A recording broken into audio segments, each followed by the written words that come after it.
This is TLV1.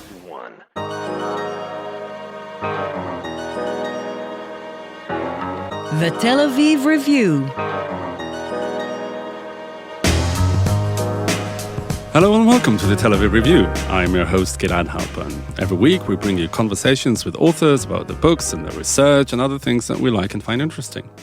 If you like us, please consider becoming a Patreon supporter by going to our homepage. That's tlv1.fm/Tel Aviv Review. Scroll to the bottom and click the big red button that says Patreon. Click and support us. Some of you have been doing this for months and years, and we cannot thank you enough. But before we start, I'd like to welcome Yael Mizrahi-Arnaud, today's episode's guest co-host with the most. Yael is a long-time listener of the podcast and has been active in grassroots and policy work on Israel and Palestine for the past 10 years, formerly worked with the Brookings Institution, and she is currently a fellow at the Shalom Hartman Institute of North America, while also pursuing a PhD in history at New York University. Hi, Yael. Welcome to the show. Hi, thanks, Gilad. Great to be here. Our guest today is chair of the Boston College Communication Department and associate professor of communication and international studies, as well as an Emmy-nominated media maker and screenwriter.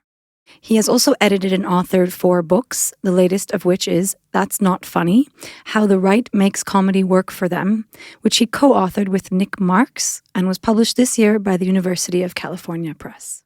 Dr. Matt Sienkiewicz, hello and welcome to the Tel Aviv Review. No, thanks for having me. So, that's not funny, how the right makes comedy work for them. So many of our listeners are probably wondering, as I did when I first heard about the book and its title, a book about right-wing humor. Why write a book about something that doesn't exist? Right. The oxymoron objection, right? That this is definitionally impossible that the right could be doing something that is comedy.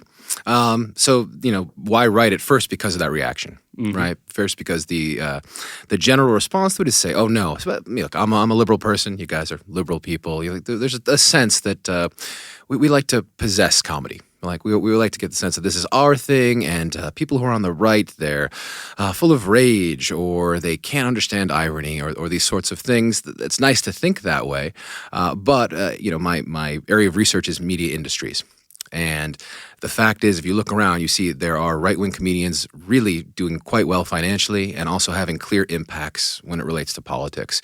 So, of course, you can kind of dance around and make sort of these definitions that, comedy is only something that's liberal or something like that. But if you don't go out of your way and be intellectually dishonest, what you'll find is that in the current media atmosphere, comedy is across the spectrum, and the right is doing pretty powerful stuff, for their listeners there, and people on the left just don't see it at all. So that's why we got into the book. What's the origin of this misconception? Why, how did this association between liberalism or maybe progressiveness and humor? How did it come about? Yeah, I mean it's a great question. I'm probably going to tell a very American version of that story. It's a book largely about American industries. Although it applies elsewhere in the world. To tell the story sort of in a historic way, I like to point to the early 2000s. We could talk about philosophies and these ideas that go before that. But in the early 2000s, there was this golden moment for political comedy, and particularly political comedy on the left, where a bunch of forces kind of came together and took irony and political satire and made it a really important part of the American political left and the Democratic Party. So you've heard of Jon Stewart, Stephen Colbert. They have this moment in the early 2000s where they are in some ways the leaders of the Democratic Party. John Kerry is not getting people excited about the Democrats. They'll vote for him because they don't want to vote for Bush, right? But Howard Dean has a moment. But there's nothing in terms of energy and excitement on the left side of the spectrum, really, but for Jon Stewart, Stephen Colbert. They're the ones who hold rallies that fill up the mall in Washington, get people really excited. Also happens to be that this is a time where the media industries, and this gets a little technical because I am a media industries professor, but it's the end of sort of the mass media era, where Comedy Central is making media for pretty large groups of people, as opposed to these days, these much more targeted things. And so they find sort of a way to make it work with these guys, turn them into absolute superstars. George Bush is the perfect guy to be to be poking fun at on a sort of mainstream, nothing too complicated. And Stewart's doing interesting, but it's pretty mainstream stuff. And so this moment emerges where the media industry says, yeah, let's go for the biggest chunk of viewers, that's sort of center-left kind of younger people, very attractive to advertisers. We've got the Stewart and Colbert moment where it comes together, and it just sort of coalesces. Particularly, it sort of ends with Tina Fey doing Sarah Palin, where this is clear moment where a liberal comedian is sort of setting the understanding of what this Republican politician is.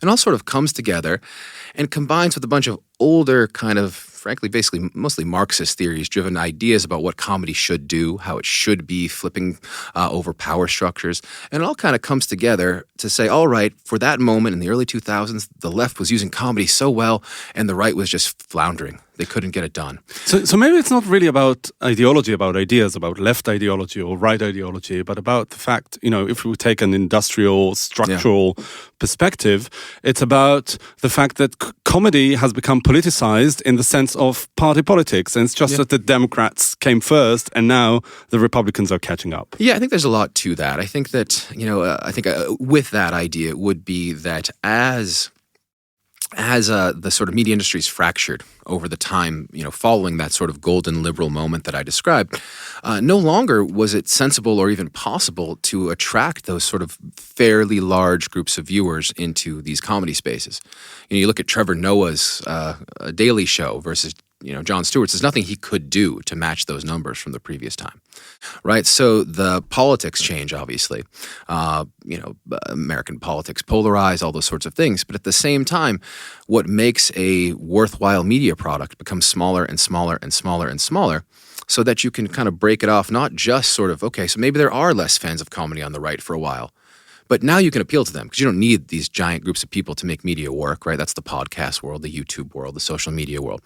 Not only that, and as we argue in the book, you can make comedy for very specific parts of the political spectrum, right? You can differentiate libertarian comedy versus anarchist comedy versus nationalist right-wing comedy versus paleo-conservative comedy and so on. So, it's a combination here of political shifts towards polarization and media getting more and more sort of micro-targeted. Can I take us just a step back to ask about your reasons for writing this book? You could make the argument that when American society is facing, such more existential and pressing issues such as, racial and gender rights, to the specter of illiberalism, what makes you interested in comedy and what should we be paying attention to? Yeah, well, so it's part of what I do. It's sort of my job, right? I've read about other things as well. But so the first question would be, I think comedy is sort of broadly interesting and important. But I think that in this case, I could probably meet you closer to the question and say that there's sort of a fundamental misunderstanding, I think, in terms of how the American right-wing coalition operates. And, one argument that we make throughout this book is that, like any coalition, but particularly the American right-wing coalition, it's full of contradictions. It's full of friends who don't seem like they should be friends. So, so your Christian conservative values types versus your sort of crass Trumpist types, right? And they hold together. And there's different things that hold them together. I'm not going to say comedy is the only one, but I think we demonstrate throughout the book that one role that comedy plays is taking this really loose, contradictory, strange group of people who don't have all that much in common. But one of the things they have in common is they like to make jokes about the libs. Right, it really smooths over it, like it's an iron, or you could use different metaphors. Maybe it's a gel, maybe it's an iron. It's something that smooths over and connects these things. And we give concrete examples in the book where you'll have, the Babylon Bee, which is this Christian conservative satire site, have on it these anarchist, atheist, sort of libertarian types. And they have nothing in common except they both like to sit there and make jokes about the left. And so, how does the right make a coalition work? There are other explanations. I'm certainly not a unisource person on this. I don't think it's one reason, right? But something that plays a role here is the way that culture, and particularly comedy, kind of glues together that world. So, I'm not going to say we're going to solve any of those major problems that you put out by studying and looking at comedy, but I think we can understand them a little bit better and maybe address them better through these angles. I wonder whether there are any, whether you even preoccupied with whether they're funny or not. I mean, does it really matter if they're? Yeah, I mean, do you have any like aesthetic assessment of the quality of the? So how is it? How do you compare right wing humor to left wing humor in that sense, in the aesthetic sense? Yeah, so I mean, I'll answer the first question. Nick Marks and I, who wrote the book, we are trying to study an industry, and to a certain extent, you stay agnostic in terms of quality. Right, that's part of it. It's to say that, and there are people who do it the other way, but we can say like, oh, Greg Gutfeld, we don't think he's funny, right? But it doesn't change the fact he gets more viewers than Stephen Colbert. And it doesn't change the fact that the people who are turning it on are doing it, at least because they say they think he's funny. I mean, we could play this sort of hearts of men game and say like, well, they're really watching it for this and that, but that's too far from the empirical for me for that. So to some extent, I would say, oh, what does it matter, right? If they call it comedy, if the people are laughing, then I'm not really interested in a philosophical definition that takes us away from that. That said, you certainly see differences. Some of them have to do with sort of scale and what you might call professionalism.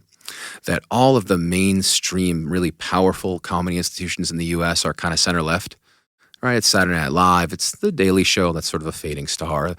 There's a big world that sort of has like this, not just money, but also a pipeline of talent, right? Whereas on the right, you have, it's upstart. Right, it's people who are coming out of nowhere, who are, starting shows out of their basements, out of little tiny studios, these sorts of things. So it has a little bit of a DIY feel to it, which might seem strange. Like we think traditionally conservative, sort of National Review kind of buttoned up. It's not that at all. All right, so there's that element to it. I would say in terms of we call the book "That's Not Funny" for a bunch of reasons. One is that we're not trying to convince, especially a liberal reader, to laugh. I do think that there are ways in which we could look at characters like Greg Gutfeld on Fox News and see that they're doing things that are a little bit different and a little bit interesting. That they're playful in certain ways. Greg Gutfeld, for the most part, is just sort of like, dunks on the liberal media, and it's not that interesting. But he will do interesting stuff, like where he'll mash up Trump speeches into these sort of crazy refrigerator poetry weirdness, and you think he's making fun of him, but he's really sort of just like the Joker, right? Like he just kind of likes Trump's sort of like burn it down kind of thing. And it's actually quite skillful. Like, there are these moments, and there's a seriousness on the left often, which doesn't work in the same way. So I don't know, I could point to these little examples, but overall, I didn't laugh a whole lot. I can give you a couple examples of comedians I really do like from it. They tend to be sort of the soft libertarians. But they do some things differently. They take a lot of chances. They're a little bit DIY. They're mostly not very good. I guess that's what I would say. Mm-hmm.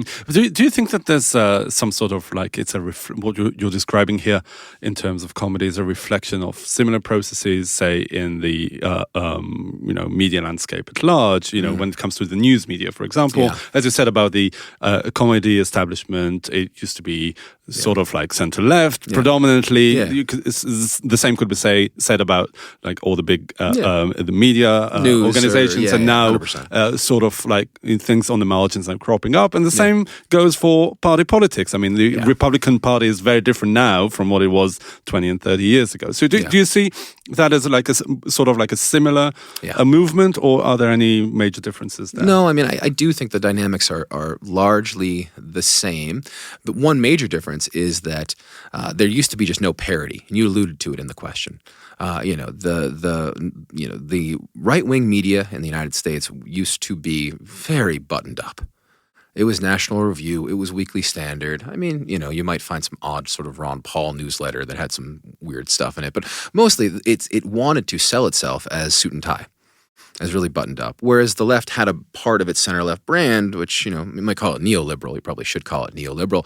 But part of it was like being a bit jazzier, right? Being funnier, being comfortable with SNL, these sorts of things that lightly make fun of you. So there's that past, which is really different. But the progression, which has been, and this sort of gets overused, but you can't avoid it, towards siloing. right, towards, and it's mostly the algorithms, right? It is mostly social media. This idea that, the way to make money in media is to break off a really quite small chunk of people and give them exactly what makes them engage, which mostly is what makes them mad, and just sort of like feed it into those directions.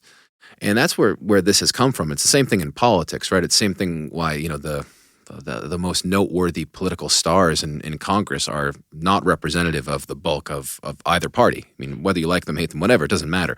Marjorie Taylor Greene and Ocasio-Cortez are not representative of the baseline, right? They're sort of like filtered towards maximum attention, right? Maximum grab. And this comedy is sort of like that, where you can live in a world where you'll find this like very specific sort of political comedy, and it does not engage sort of stuff with the other stuff. Right, and that's true in politics, it's true in news, and it's true in comedy. So you mentioned the cliche of media silos and algorithms being, responsible for our political climate of polarization. But what do you mean exactly when you talk about right-wing comedy? Yeah, would you say that putting white supremacists and neo-Nazis in the same box as Joe Rogan is helpful? When I say it's helpful, well, I would say so helpful. That sort of presupposes a goal to help, right? So that's another question. Are you not trying to help liberals understand something? To understand, yeah. I guess would that be the question? Is it helpful in understanding? Yes, that I would argue, yes. Whether or not, what the next step is, I guess is the question. So, so it's a good question, and of course, nobody will ever be happy with the way that you make any kind of political grouping. It's impossible.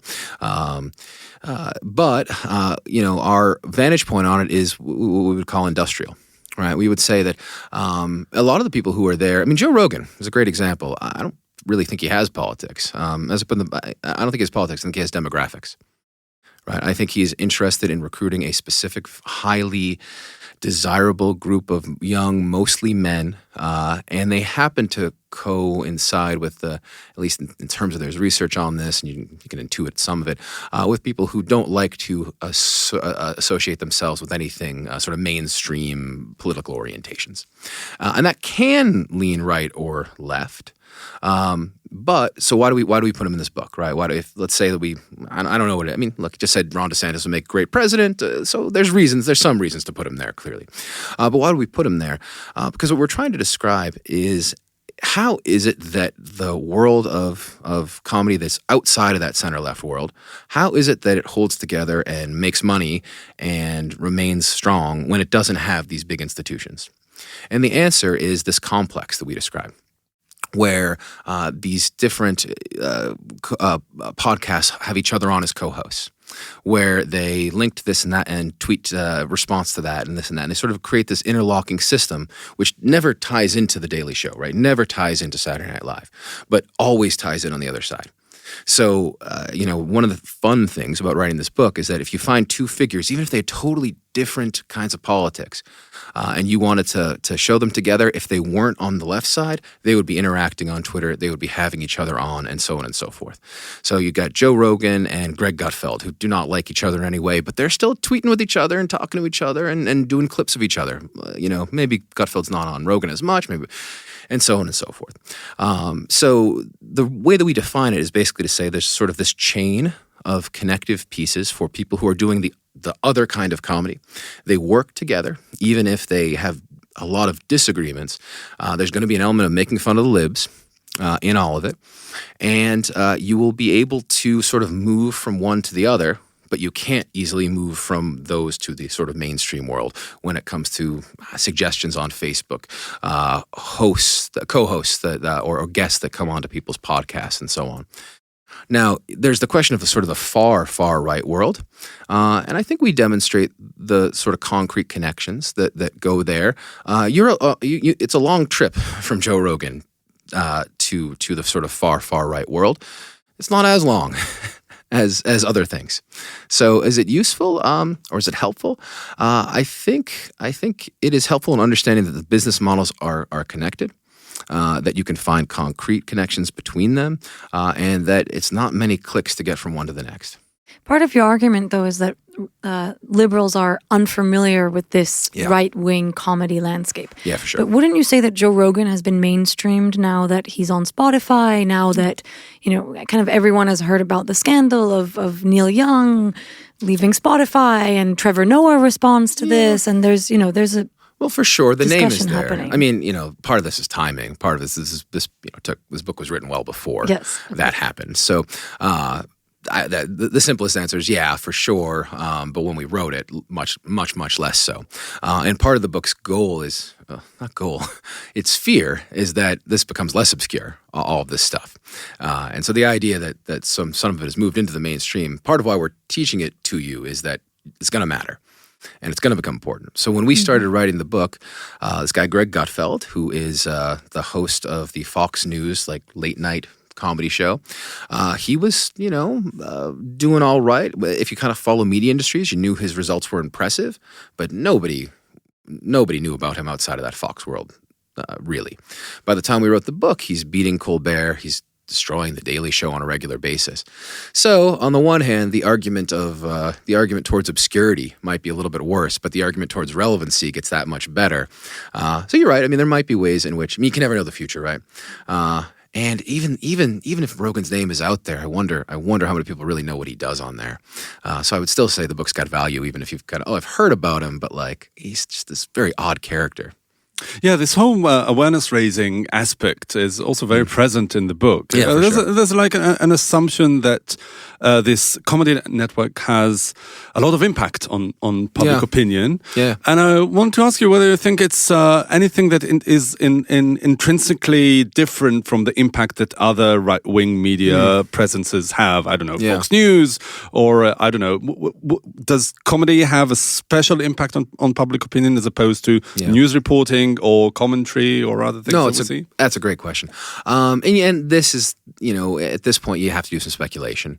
There are some studies that kind of point to these things, but frankly, I think I'll admit to speculation on these fronts. Right? It's very hard to do this any more specifically. And so, what are some specific ways in which I think it's different? One, I think that there is a clear, when you look at a number of these institutions, a clear youth bent towards younger people, which traditionally right-wing sources have really struggled to reach. So younger people who are sort of the refreshing of the coalition are much more attracted to these spaces than they are to Fox News. Right, so Fox News has its comedy that does seem to skew a little bit younger than the rest of Fox News, but it's still not. Fox News is not young viewers, right? But the comedians that Gutfeld brings on from other parts, those do have demonstrable, more youthful connections. Or even if Rogan doesn't want to go on the Gutfeld show, he talks about him all the time, about what a hero he is for bringing on the COVID deniers or whatever. So in terms of refreshing a coalition, which has struggled to do so, not always. You can look in the 80s, there was a pretty good youth coalition in the Young Republicans.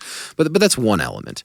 The other is this sort of smooth over connective thing that I pointed to before, where comedy is a place where you don't have to get into, you don't have to get into abortion, right? So if you got sort of a libertarian, really free market person who will tend to be, pro-choice if they're forced to it, they might not care, right? And you have this values voter, right, who will tend to be anti-choice, right? If you're doing news, it's really tough not to talk about that, right? If you're doing comedy, and it could be really hurt, it could be just mocking the women who are protesting or whatever, they can both do that, right? And so there's a space where comedy does it much better than if you've got, well, this is how I define life, and this is how you define life. AOC is, and I'm not going to give their jokes airtime, but you could sort of, you see what I'm saying? Does that make sense? Mm-hmm. Right. That's something comedy can do that a Ben Shapiro rant about the origins of life or whatever can't do as well. So back to the title, because there's a lot, I guess, to unpack here. I read it that there's some kind of critique that you're making of liberal reactions to right-wing comedy. That's not funny. You say is kind of a shallow and an ineffective response to what can often be offensive and also dangerous material. Yeah. But that's not funny is a way, I guess, to deny the validity of this kind of inflammatory commentary as comedic. Yeah. So how would you prefer that liberals respond to ideas or rhetoric that they view as Well, yeah, and so it's definitely not. As I think we hopefully we make clear, we're not trying to tell you it's funny, and the fact if you conservatives are like you're saying our stuff's not funny. Oh yeah, kind of. That's all right. That's okay. Wait, did you have to watch and listen to hours upon hours of Rogan? Oh my and God, Gutfeld? countless. From all the way from there to the Daily Show. Wow. Yeah. No, it's and you live to tell the tale. Oh, it was all during COVID too. So it was just sort of like it's like so the end of the world is coming anyway. Yeah, so it's like in not? for a penny, right? Like if everything's gonna suck, you might as well listen to Joe Rogan and the Daily Show. But to answer the question, the aesthetic judgment is the aesthetic judgment, and nobody should be at all asked to change their aesthetic judgment. So it's a question of what you do with that's not funny, right? So a lot of people, and look, we're scholars. So, I mean, that might sound ridiculous what we're talking about here, but that's what we get paid to do, at least. We work in the academy, right? So we're talking a bit to that space, right, in addition to the broader space. So try to cross it over, but there's a little bit there of that. The question is, what do you do with that's not funny? So that's not funny when it is operating in the space of liberals looking at right-wing comedy generally has an implied, and so it's not important. And so it's dismissible. Because our guys are funny. Right? Our comedians are funny, so we're going to win that. So young people are going to be attracted to our stuff, but that's not funny. So young people won't be attracted to that stuff. And we think that's not true. we think it's unfortunate, but we think it's not true. So what do you do with that information? This is always the hard thing when you're writing something that's sort of be a study of something, right? We'll say, well, here, we think we've proven that people tend to ignore this. We think we've proven that it's interesting, if unpleasant. We think it's at least plausible that it's impactful. So then what do you do about it? One thing that we point to, and this gets very tricky, but not taking for granted that youth and younger people are going to be attracted to liberal spaces automatically, which can come down to over-policing comedy on the left, which people write about, and there's truth to it, that it can become a space where it's very hard to take chances. For fear of offense, and you got to walk a line on that. But one of the implied and explicitly stated things we're talking about is know that on the right they're not afraid to offend, obviously, and they're actually they're finding ways to reach audiences through comedy. They're going to be attractive to unaligned people. I mean, we think electorally, but it doesn't have to be electorally, right? It can be sort of cultural coalitions also, and that if somebody's looking on the left, one of your interests should be playful leftism or liberalism, depending on me and Nick are slightly different positions, but we're both on that side. So, encouraging a playfulness, being very careful of being overly censorious about things that offend but are not meant to hurt. Right, so jokes that people put out there that that was offensive, but they're not being over policing of those sorts of things in order to create a more playful, interesting space in which we accept that sometimes a joke misses, but if somebody's in the right place, let's let them make those jokes, right? As opposed to thinking like, well, the right sucks at comedy, we'll police ours out and we'll still do fine with sort of people interested in that. Does that make any sense? Yeah. So I'd like to spend some more time on this, on the changes within the liberal camp with the so-called Great Awakening and the emergence of cancel culture and the fact that you are less and less free to say things, which is probably the essence of comedy, right? John Cleese, probably the greatest comedian alive, who's not American, but has lived in America for a long time, and he's by no means a conservative, recently said that cancel culture has a, quote, disastrous effect on comedy. Do you think that it perhaps heralds or foresees a sort of like a shift of comedy from the left to the right? I mean, is what you're describing here just one piece of the puzzle? Hope not. I will say that this is something that right-wing comedians get a lot of mileage out of. like a lot of mileage, right? And they love the narrative that the left used to be the countercultural space where people could take chances, and that's where you went to express your counter-hegemonic views, and now it's in fact the right side of the spectrum. And that is not right. The voices that we're hearing, they mostly, on the right, are sort of saying that they're anti-hegemonic. They're mostly sort of building straw men and sort of assaulting them.